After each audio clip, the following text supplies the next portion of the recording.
Okay everybody, welcome back. It's Ricky Bobby here, Southern Ontario Palms and Tropicals. And today I'm doing my first real vlog on a more, not on a juvenile or a seedling, but on an actual more mature palm. And you guys know this one, this is very common in cultivation. The Phoenix roebellini, the pygmy date palm. So right now I'm in Ocho, Rios Jamaica. I'm on the north coast of the island, and it is 25 degrees Celsius. And it's a little bit of a cloudy day. So what's kind of going on today is the jet stream this week has dipped down really far south. Or one of the southern jet streams has come down very far south. So it's bringing uneasy weather here. So it's still warm. The sun comes out here and there. We have a little bit of rain here and there, but still beautiful. Gonna be hot and sunny the rest of the days. But anyway, the Phoenix roebellini. So these are more adult specimens. Actually, these are adults. And this resort has a ton of them. And it's, as you can see, these clumps are kind of neat, how they bend and turn and fall. And actually, I'm going to show you one that's really interesting over here off this bridge. This one here, now I'm not sure if this is from hurricanes or just things happen, but if you can see this one here, it's completely doing a 90, another 90 going up following the sun. So these things are very docile. They move and bend to find the sun like coconuts do.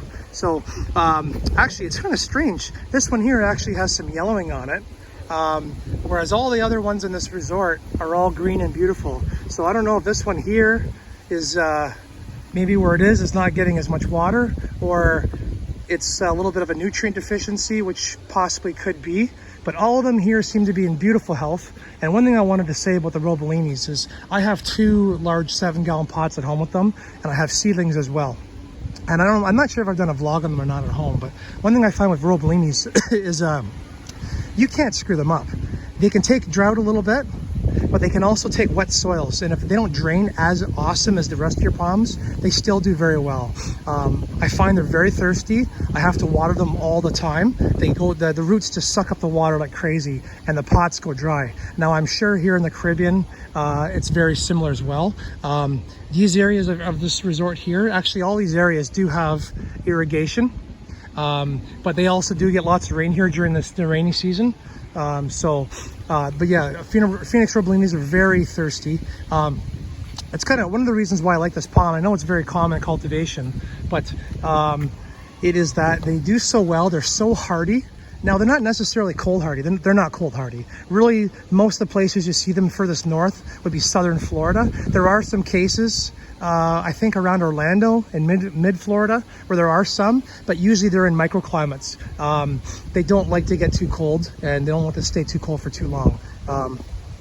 But one of the things I was going to say as well is because of the fact that their roots don't mind wet soils or drier soils sometimes, they make great pets. I was going to say pets. They make great potted palms for us people who live up north in the zones, 8s, 7s and 6s. You can keep them indoors. You get a little bit of supplemental light. They do awesome. As you can see here, these ones here, they're all under the canopies of large Jamaican tall coconuts. So most of the Phoenix roebellinis in this resort are actually covered under canopy. So they're not getting direct sunlight per se, but they're doing really well. They're really healthy. You can tell the landscapers here cut them, trim them really well. So today's kind of cool. By the way, as always, I have my beer. I got Red Stripe.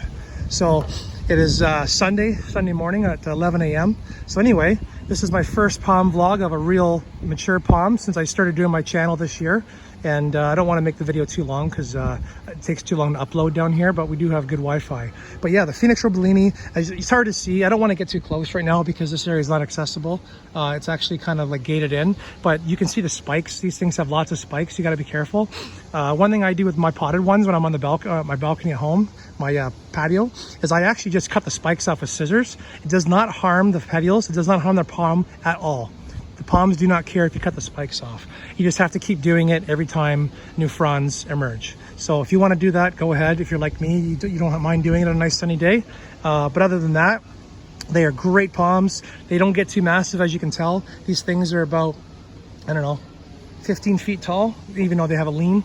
But yeah, they're very beautiful palms. And they are kind of a dime a dozen down here, but I think they look great.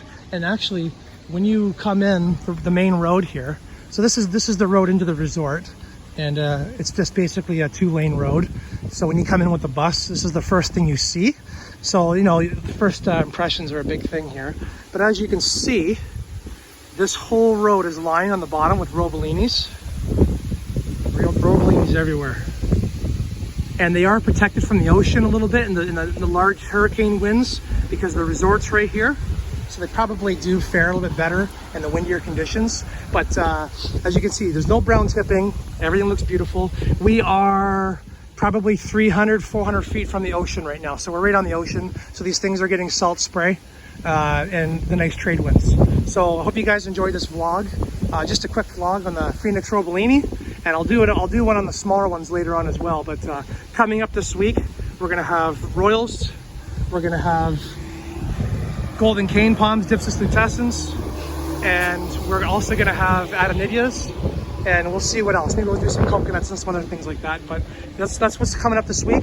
Every day I'll do a vlog on a new palm, just because there's only so many vlogs out there. Like, Christian Faulkner and James Palm, some other guys do them, so I wanted to kind of put my touch on them. But anyway, guys, enjoy the Phoenix roebellinis from Ocho Rios, Jamaica.